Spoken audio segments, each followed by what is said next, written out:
Sur la meuleuse Ready to Connect, il y a énormément de jeux au niveau du pignon, comme je vous avais montré. Écoutez ça, donc il y a énormément de jeux, regardez. Donc ce qu'on va faire, c'est qu'on va enlever le clips et je vais vous montrer ce qu'il faut faire pour réduire le jeu. Munissez-vous d'une pince à clips et vous faites sauter le clips qui est ici. Ne le perdez pas parce que ça serait ballot. Après, vous enlevez cette pièce qui est ici. Et en fait, le jeu, nous l'avons ici. Je pense qu'ils ont mal vu leur cote. Et on voit bien, regardez. C'est un truc de fou. Le jeu qu'ils y ont mis de fonctionnement, c'est juste un truc de ouf. Donc ce qu'on va faire, c'est qu'on va caler entre... J'ai de la bande que je me sers pour la soudure par point. Et je vais essayer de voir si, en fait, en prenant ça, si ça peut faire le taf. Donc j'en ai coupé un petit bout. Et ce que je vais faire, c'est que je vais le recouper un petit peu. Et je vais le mettre sur les côtés. On va déjà commencer par un morceau. Donc on va déjà voir si ça rentre à l'intérieur. Parce que ça se trouve, ça va déjà pas rentrer. Ouais, un seul morceau, ça rentre. Donc là, on va pousser gentiment. Et on va voir un petit peu le... Comme ça réduit le jeu. Voilà. Je vais le descendre au plus bas possible. Là, je l'ai coupé un peu trop long. Je vais le raccourcir parce qu'en fait, il va arriver au niveau du clips. Donc là, j'en coupe un petit bout. Je remets le pignon.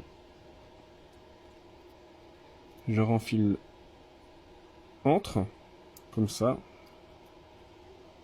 Voilà, je l'ai mis dedans. Là, on va pousser. J'ai pris une Bruxelles parce que c'est tout fin. Alors, le jeu, ça dit quoi? Eh ben, il y a encore beaucoup de jeux, donc on va mettre la même chose de l'autre côté. En espérant que ça rentre. Parce que des fois, quand on met à peine trop, ça a tendance à... On n'arrive pas à la rentrer. Donc là, je vais couper à peine la largeur. Parce que c'est trop large et ça veut pas rentrer. Donc là, on le passe ici. Voilà, c'est nickel. Il est à peine trop large en fait. Voilà. Et il y a encore pas mal de jeux. C'est juste un truc de fou. Donc on va encore en remettre un petit peu. Donc là, avec 3 lamelles, c'est équivalent à 3 dixièmes. Bon là, ça commence à être serré. Et ça fait beaucoup 3 dixièmes pour ce genre de produit. Ça crée énormément de jeux. Donc là, ça va plier. Ça va pas aller. Faut vraiment que je l'enfonce à fond. Si je l'enfonce pas à fond, je pourrais pas mettre le clips.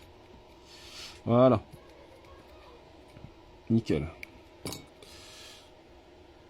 Voilà. Le jeu de fonctionnement est quand même largement réduit. Donc je vais remettre le clips. Donc là, je vais descendre celui-là. Je vais remettre le clips. Voilà. Voilà. Ouais, le jeu quand même est... On l'entend plus claquer comme tout à l'heure. Hein. Voilà. Donc là, ça sera relativement mieux. Donc prochaine étape, je vous la fais ce soir. Pour le montage de la carte, je vous la fais ce soir. Mais bon, je tenais à faire ça cet après-midi, ça a été assez rapide. Je pouvais pas me permettre de le faire cet après-midi, le montage de la carte, parce que ça allait être trop long. Tout est là, la carte est là. Je mettrai 2 interrupteurs. Pour le démarrage de la machine, j'ai trouvé ce petit bouton noir. Alors que je vais mettre là-dedans. Après, soit je reprends sur le bouton d'origine, mais ça m'embête parce que c'est chiant à faire les fils. Ou j'ai ce petit bouton là, tout compact, que je peux mettre juste à côté, si j'arrive à trouver la place. Vous en pensez quoi? Je reprends sur le bouton d'origine ou je mets ce petit bouton poussoir? Dites-moi en commentaire.